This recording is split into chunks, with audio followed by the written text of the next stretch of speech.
curious. Why make RT81 a walker?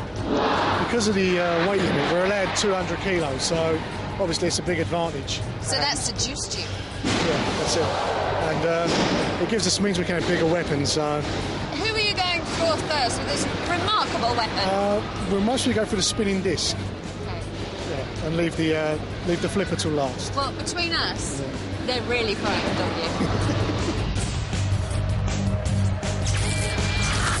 190 kilos, the centre stand turns 360 degrees, the separate top turret also turns, it has an electric-driven hammer, is surrounded by a lorry rear tyre for protection, but slow. Roboteers, stand by. So we look at the teams, Hedgehog there on the left, captained by Stephen Edgerton, Chip captained by Rob Jones, and RT81, Andrew Lovelace is the skipper there. And in the arena we have Sir Killalot with the lance and claw, and we have the horrible Mr. Psycho. 3, 2, 1. RT81 can only get up to 2 miles an hour, so don't expect Grand Prix speeds. Hedgehog turning quickly against Chip. I love the walkers. Very steady and thoughtful. Down comes its mighty hammer. Electric driven, we'll wait and see. Up against Mr. Psycho's hammer. I know which one I'd pick. Anyway, back to the arena centre. Chip and Hedgehog. Hedgehog, I think, trying to get broadside so it can get its axe down with deadly effect onto the Chip team of Rob Jones, young Gareth, who's 9, and Tom Ross out there. Chip away, Hedgehog spinning. The pit release has been signalled. We haven't seen Chip's deadly spinning disc 10 times more destructive than Nitlo did. We'll wait and see. RT81 pushed out into the arena centre.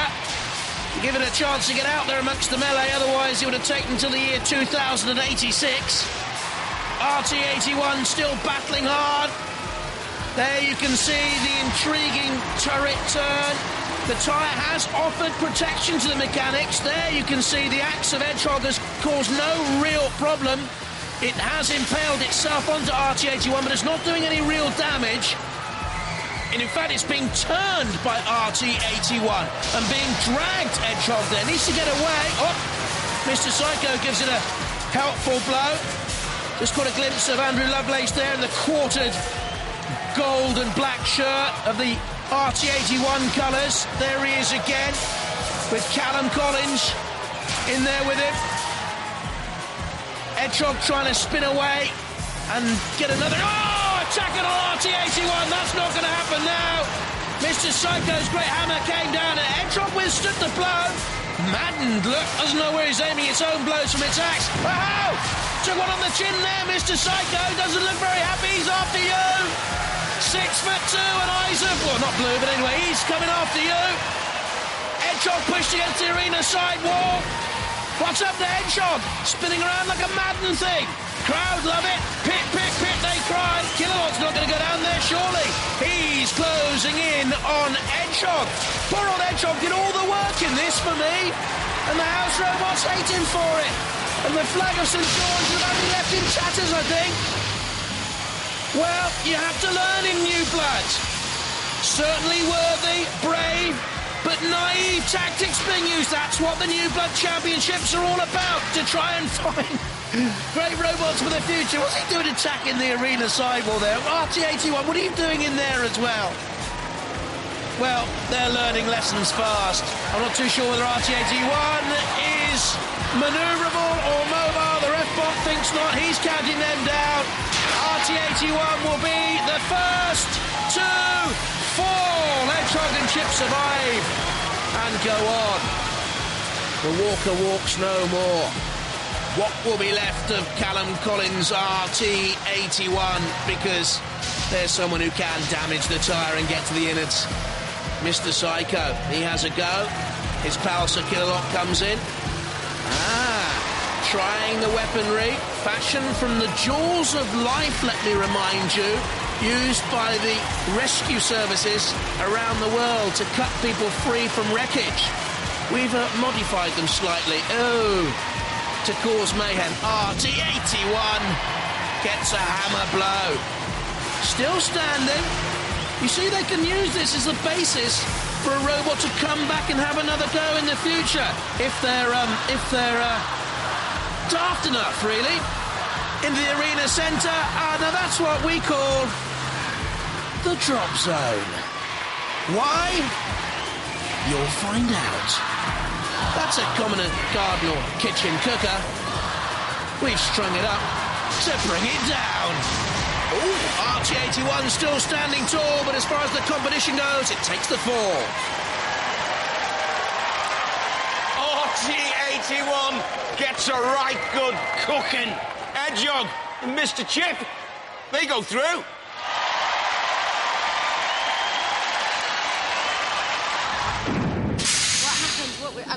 Where did it start going wrong? Well, we didn't design it to have an oven dropped on it, basically. But that was the end of a long road of destruction. There it is, look. Oh, show me inside. The real problem. The problem that meant that was it, you were lost. Once the actual hammer had fired, it actually shorted out the commutator, which has caused fire inside it, shorting out batteries. One last word from you. Do you think you could have done any better? No, not really. What was it like having an oven dropped on your robot? Very painful.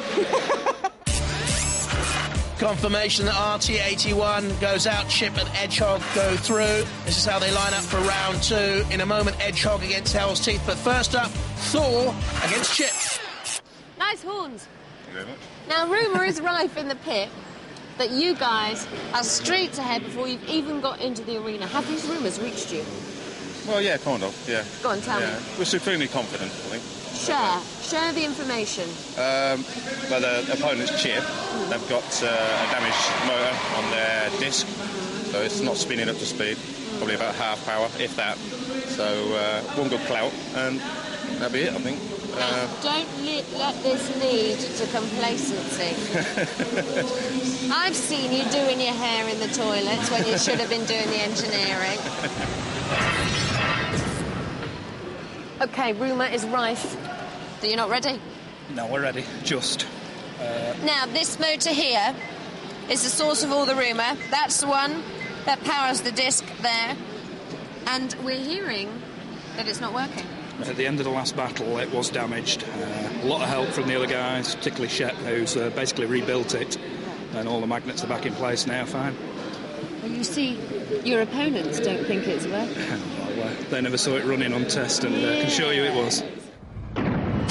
Well, 4 of our new bloods have passed the first test, but now it's 1-on-1. This is round 2.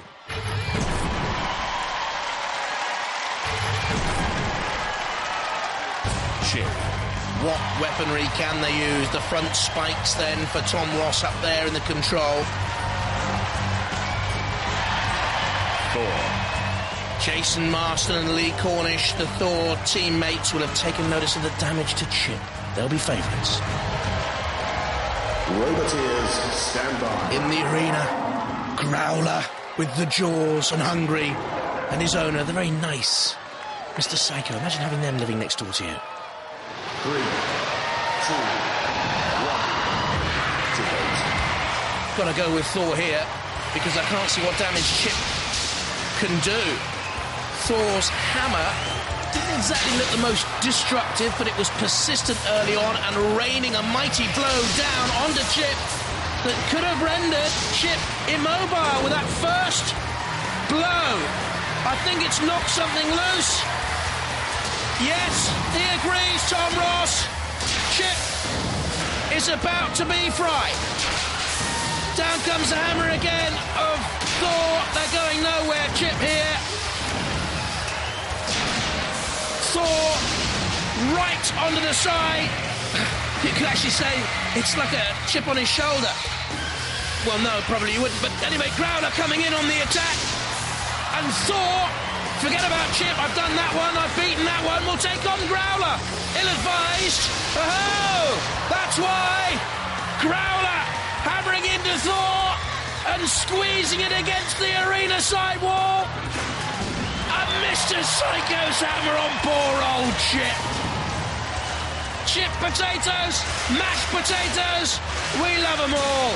Sauté, away off the flame pit, chip finished, and it was the first blow of Thor's mighty hammer that did the damage, but now, what damage has been sustained by Thor, having rather rashly taken on ground in a one-on-one? Top of your picture there, they're closing in on poor old Chip. Thor, is it moving freely? Can get up to 18 miles an hour. Presses the pit release. Whee!